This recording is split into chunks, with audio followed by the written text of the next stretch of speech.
mbokk site internet suñu live TV dal leen ak jàmm ci seen tënkum xibaar li gën a fës ci bopp xabaar yi nag dañ koy door rek manifestation yi amoon niki 1er juin bi nu génn foofa ca Mbour nag kii di professeur français bi di wéy ci turu Mansour Cissé jamono ji nag daan nañ ko juróom benn weer yoo xamante ne rek da koy tëdd ak sursis ñu fàttali leen nag boobule mu ngi xewoon ay violence yu amoon ca manifestation yi amoon niki le 1er juin bi ñu génn te nit ñu bëri rek ñu daal di woon leen arrêté kii di professeur français bi di wéy ci turu Mansour Cissé jamono ji nag lañ koy toppee nag moo di dafa postulé woon ci ab page Facebook am ngir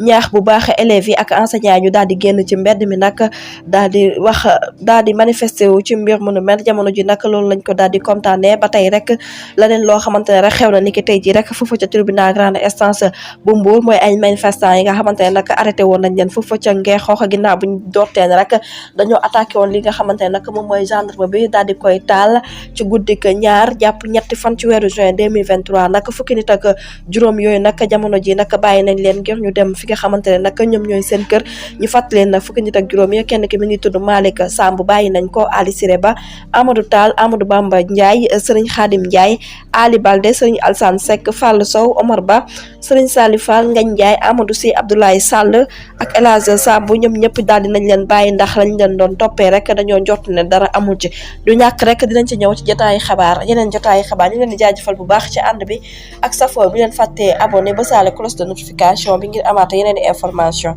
jaa ngeen jëf ci teewlu bi